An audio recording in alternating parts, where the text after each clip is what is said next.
It was also a laugh that the world, or at least its leaders, had at the expense of President Trump.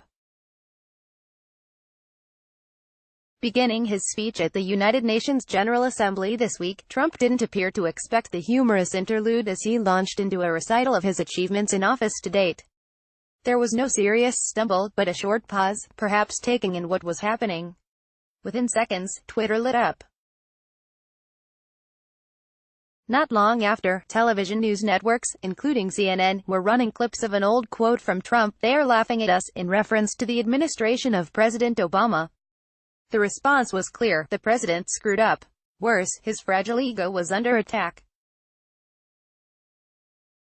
And in the words of his wife, First Lady Melania Trump, the president is not to be trifled with. As you know by now, if you attack him, he will punch back 10 times harder. The world has become very familiar with the Trumpian punchback. It's been a signature of his presidency since day one.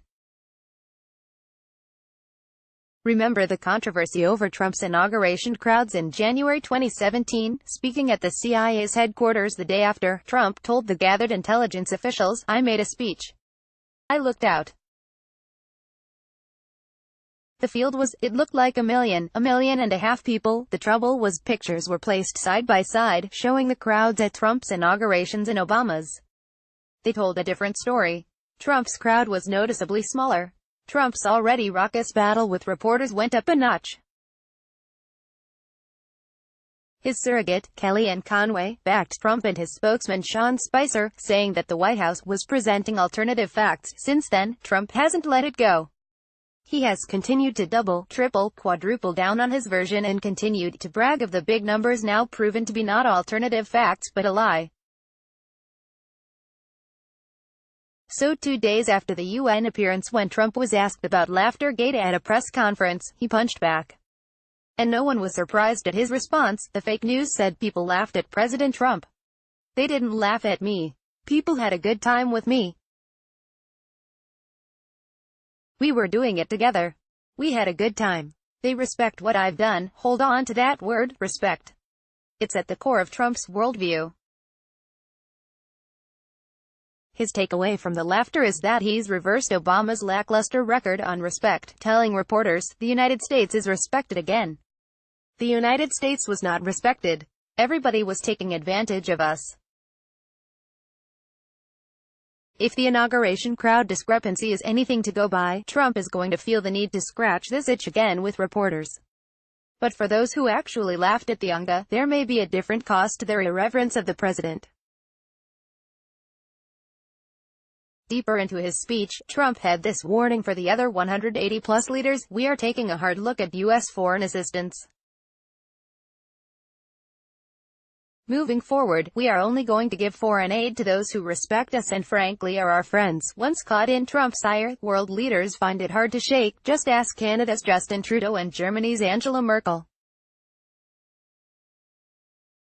After Trump stormed out early from the fractious G7 summit in Canada this summer, he accused Trudeau of being dishonest, later tweeting, "PM Justin Trudeau of Canada acted so meek and mild during our G7 meetings only to give a news conference after I left saying that U.S. tariffs were kind of insulting and he will not be pushed around.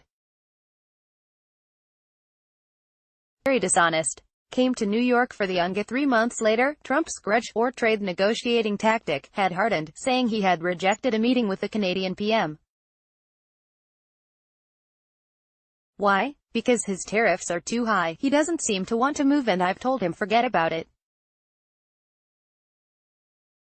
And frankly, we're thinking about just taxing cars coming in from Canada. Those who know they laughed at Trump at the UNGA might also want to reflect on the fate of the German Chancellor Angela Merkel. Even before he was president, Trump was giving her a hard time, criticizing the number of Mercedes-Benz vehicles on the streets of New York. Months later, during her first meeting with Trump at the White House, he refused to shake her hand. Fast forward to this summer and Trump blasted her at the NATO summit in Belgium for falling short on military spending. At the UNGA, he turned to her for a gas pipeline from Russia. Germany will become totally dependent on Russian energy if it does not immediately change course. Trump's beef with Germany is chiefly about EU trade and regulations. Merkel is arguably the most influential European leader.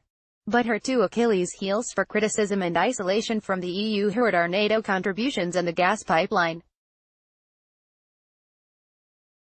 The lesson for UN delegates who may have laughed is this: hope you don't get found out. President Trump likes respect. He won't forget. And he may get the last laugh.